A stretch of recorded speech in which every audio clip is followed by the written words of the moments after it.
क्या मायने है सर अब इसके आगे जाकर, स्पेशली अब हमारे बाजारों की अगर अप्रोच देखें तो क्या हमारा भी अब आउटलुक बदलना चाहिए जहां तक मार्केट एक्शन है और ये जो पिछले कुछ दिनों की गिरावट कंसोलिडेशन चल रही है? बहुत अच्छा सवाल है दीप। एक चीज़ तो ये कि चाहे हमारे बाजार हो चाहे ग्लोबल मार्केट हो, हमें ओवर रिएक्शन से हमेशा बचना चाहिए। और हर चीज़ का कई बार होता है कि जब तकनीकी तौर पर भी कोई लेवल के ऊपर बाजार बंद हुआ है नहीं हुआ, तो हमारे टेक्निकल एक्सपर्ट्स भी कहते हैं कि एक ब्रेकआउट कंफर्म हो जाने दो या एक ब्रेकडाउन कंफर्म हो जाने दो, उससे पहले मत मानो। करेक्ट। क्या हड़बड़ी और जल्दबाजी क्या है कि जिसके लिए आप एकदम से माने कि मंदी चली गई? I don't know. पता नहीं किस वजह से अमेरिका वालों को इतना तेजी से लगा कि मंदी है। हम तो जब तक अब तक जो पढ़ते आए हैं कि 2 क्वार्टर तक अगर आपकी जीडीपी नेगेटिव ना हो, नौकरियां जाती हो ना दिखे, अपने आपको याद है हमने तो वो बात भी की थी कि मतलब खुद की नौकरी जाए तो मतलब पड़ोसी की नौकरी जाए तो इकोनॉमी में धीमापन है, खुद की नौकरी जाए तो अमेरिका में रिसेशन है। वो वाले मुहावरे चलते हैं। कहाँ न तो पड़ोसी की नौकरी गई है न खुद की। करेक्ट। फिर भी अमेरिका वाले बिना मतलब दुखी हैं। रिटेल सेल्स के आंकड़े आप देखिए इतने मजबूती से है। सो आई थिंक दीप ओवरऑल ठीक है। जहाँ तक अपने बाजारों का सवाल है, हमारा भी एक अच्छा हेल्दी करेक्शन हो गया जिसकी ज़रूरत भी थी। देखिए 25,000 तक हमने नॉन स्टॉप बढ़िया तेज़ी देखी। और स्पेशली अगर आप 4 जून को इलेक्शन के नतीजे आए और उस दिन 21,000 के आसपास का लो आपने बनाया और वहाँ से अगर आप देखें तो दीप देखिए ना क्या 3-4 हज़ार पॉइंट की 4,000 पॉइंट की एक अच्छी तेज़ी हो गई। कोई ढंग का साइजेबल करेक्शन आया नहीं। 25,000 से आप 24,000 आ गए, 23,900 आ गए। एक अच्छा करेक्शन यहाँ पर भी हुआ। और इस अच्छे करेक्शन हेल्दी करेक्शन के बाद मुझे लगता है बाजार अब आगे तैयार है। एक चीज़ जो मैं स्टैंस में बदलना चाहता हूँ, क्योंकि हम लगातार बैंक निफ्टी पर हमने 53,300 से हमने बहुत ही स्ट्रॉन्ग कॉल दिया है कि हम बैंक निफ्टी और बैंकिंग शेयरों को अभी छुएंगे भी नहीं। अब मैं स्टैंस ये बदल रहा हूँ कि अब हम बैंक्स पर पॉजिटिव हो रहे हैं और अब हम धीरे धीरे बैंक्स खरीदारी करने की राय दे रहे हैं। उसकी वजह यह है कि अमेरिका में कल और परसों जो आंकड़े आए हैं उसके बाद ये कंफर्म है कि वहाँ ब्याज दरें घटेगी। और अमेरिका की ब्याज दरें घटने का फ़ायदा हमें इनडायरेक्टली मिलेगा। इनडायरेक्टली इस तरीके से मिलेगा, एक इमर्जिंग मार्केट्स में अमेरिका में इक्विटी एलोकेशन बढ़ेगा जिससे भारतीय बाजारों में पैसा ज़्यादा आएगा। और दूसरा, हमें इस वजह से लगता है कि हमारे यहाँ भी आरबीआई को ब्याज दरें घटानी है। वो शायद इंतजार फेड का कर रहे थे कि फेड कभी ये एक्शन ले। जैसे ही फेड एक्शन लेगा हमारे यहाँ भी 2-3 महीने बाद वो आने की संभावनाएं बढ़ जाएंगी। तो एक और बात हमें नहीं भूलनी चाहिए, हमारी खुद की महंगाई दर 3.5% आई है लंबे समय बाद। तो ये सारे संकेत हमारे हैं और इन संकेतों को देखते हुए बैंक हमें अट्रैक्टिव लगते हैं। और क्यों लगते हैं, वो ये है कि एक अच्छा हेल्दी करेक्शन बैंक्स में हो भी चुका है, राइट। सो अगर 3,000 पॉइंट से ज़्यादा बैंक निफ्टी करेक्ट हो चुका है तो बैंक निफ्टी अब यहाँ से आपको बॉटम आउट होने के संकेत दे रहा है। इसलिए हम यहाँ से बैंक पर पॉजिटिव हैं। अब हमारा न्यूट्रल स्टैंड हमने खत्म कर दिया। अब यहाँ से हम पॉजिटिव स्टैंड पे बैंक्स में आगे बढ़ रहे हैं। तो आपको बैंकिंग शेयर जो पसंद हो, कुछ ऐसे लोग होंगे जिन्हें बड़े एग्रेसिव हाई बीटा बैंक चाहिए जैसे कि आरबीएल जो एक्सट्रीमली सस्ते वैल्यूएशन पर ट्रेड कर रहा है। किसी को सेफ्टी वाला बैंक चाहिए बड़ा, तो उसमें हम आईसीआईसीआई बैंक खरीदने की राय देंगे।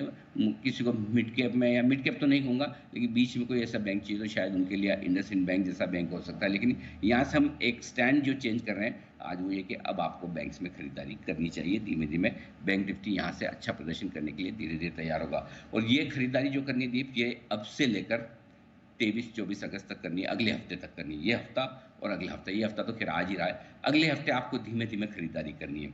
आप पूछेंगे ऐसा क्यों? क्योंकि हम सितंबर के बाद से बाजार में हम तेजी की उम्मीद कर रहे हैं। ये हमें लगता है जल्दी आ जाए तो बहुत अच्छी बात है, नहीं तो आप सितंबर के बाद से देखिए। आमतौर पर ये देखा गया कि गणपति के वक्त से बाजारों में तेजी का माहौल बनता है। आज तक मुझे तो याद है पिछले कई सालों में, मतलब कम से कम शायद 10-12 साल से हम जो ट्रैक कर रहे हैं, एक भी समय ऐसा नहीं हुआ कि उस समय बाजार में मंदी हुई। नेट नेट बाजार पॉजिटिव रहते हैं और अब करेक्शन के बाद अच्छे लेवल पर भी आ गए। तो मुझे लगता है कि इस महीने आपके लिए बाजार में पैसा लगाने का एक अच्छा मौका बनता हुआ दिखेगा। जहाँ तक हमारी स्ट्रेटेजी का सवाल है, आज के लिए दीप मजबूत संकेत हैं ग्लोबल मार्केट से, उनके दम पर हमारे लिए अच्छी एक तेजी बनेगी। निफ्टी और बैंक निफ्टी दोनों ही वीकली एक्सपायरी आपकी परसों खत्म हो चुकी है। और परसों वीकली एक्सपायरी खत्म होने के बाद अच्छी बाजार अच्छे हल्के हो चुके हैं, ये सबसे बढ़िया बात है। तो अच्छे हल्के होने की वजह से आप लाइट बाजार हैं और तेजी का माहौल बने तो बहुत बढ़िया बढ़ने के लिए उम्मीद रखिए। और एक्चुअली इस वक्त देखा जाए तो लगभग लगभग सारे लोग खाली हैं। ज़्यादातर लोग करेक्शन का इंतज़ार कर रहे थे। जिनको बजट के पहले बजट के बाद करेक्शन का इंतज़ार था, उन्हें लग रहा था कि हो सकता है ग्लोबल ख़राब हो जाएगा, ये हो जाएगा, तो काफ़ी लोग अभी भी अंडर इन्वेस्टेड हैं।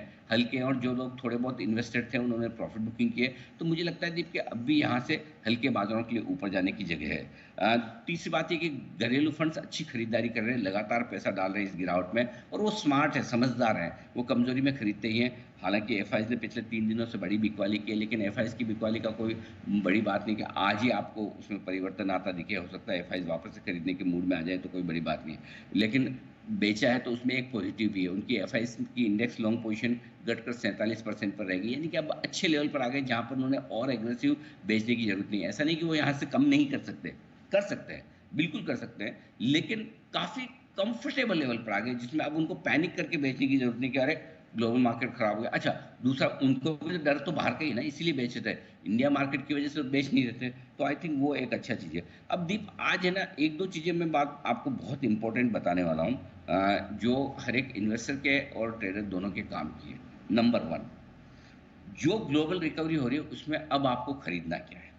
2 सेक्टर पर फ़ोकस कीजिए, जिस पर हम लगातार नेगेटिव है। एक है मेटल, जिसमें हमने हमेशा कहा मेटल को touch me not, touch me not, touch me not. लेकिन मेटल एक बाउंस बैक के लिए आज तैयार हो रहा है। एक अच्छा smart sharp bounce back metal stock में आज देखने को मिलेगा। तो मेटल में अब यहाँ पर मंदी नहीं करनी है, एक बाउंस बैक के लिए प्ले करना है मेटल। और दूसरा है आईटी। दोनों ही, मेटल और आईटी। आईटी ग्लोबल रिकवरी, जैसे अमेरिका में आपको याद होगा, वो बाइट भी अगर मिल पाए तो, कि जैसे ही आईटी ग्लोबल मार्केट्स में मंदी का डर दूर होगा, आईटी शेयर ऐसी तेज दौड़ लगाएंगे। क्योंकि आईटी शेयरों के लिए दिक्कत यही थी कि अगर ग्लोबली मंदी होनी है तो फिर आईटी शेयरों में प्रॉफिट बुकिंग आएगी, और उनके लिए अमेरिका की मंदी के सामने टिकना थोड़ा मुश्किल होता है। सो आई थिंक आज के लिए ये 2 सेक्टर बहुत इंपॉर्टेंट है। दूसरा, इसके अलावा जो सेक्टर सबसे ज़्यादा इंपॉर्टेंट है, जो पिटे हैं वही बढ़ेंगे। एक फ़ॉर्मूला बना लिया, जिसकी ज़्यादा धुलाई-पिटाई हुई है, उसी की आज चढ़ाई भी होगी। जिसमें सबसे पहले आपके पीएसयू। पीएसयू मुझे बहुत अच्छे लग रहे हैं, मजबूत लग रहे हैं, तो पीएसयू स्टॉक्स में एक अच्छी रिकवरी बनेगी। इसमें जो पीएसयू स्टॉक्स आपको पसंद हो वो चलेंगे। डिफेंस, यहाँ पर अच्छी रिकवरी हुई है। मैं एचएएल पर स्पेशली रिजल्ट्स के बाद मैं जो देख रहा हूँ, जिस तरह से कॉल और जिस तरह से ब्रोकरेज रिपोर्ट्स आ रही है, डिफेंस शेयर एचएएल, बीएल, यहाँ पर अच्छी तेज़ी बन सकती है। इसके अलावा बैंक्स पर हम पॉजिटिव हो रहे हैं। तो ये 3 सेक्टर हमें और ऐसा लगता है जहाँ पर आज के सेशन में आपको अच्छी रिकवरी देखने को मिल सकती है। अब आइए, किन लेवल के ऊपर बाजार निकले तो आपको कॉन्फिडेंस आ जाना चाहिए कि बाजार बॉटम बना चुका है। इसके लिए मैं 2 लेवल आपके सामने रख देता हूँ। 24,375, ये वो लेवल है निफ्टी का जिसके ऊपर अगर निफ्टी निकलता है तो आप ये मान लीजिए कि निफ्टी ने अपना करेक्शन 23,900 पर कंप्लीट कर दिया है, बॉटम बना दिया। अब वापस उसे हम जल्दी से तोड़ेंगे नहीं, ठीक है? और उसके बाद हम ऊपर देखेंगे, हमें 24,500-600 तक जाना है या वापस 25,000 तक जाना है। स्टेप बाय स्टेप, धीमे-धीमे, कोई हड़बड़ी नहीं, भागना नहीं है।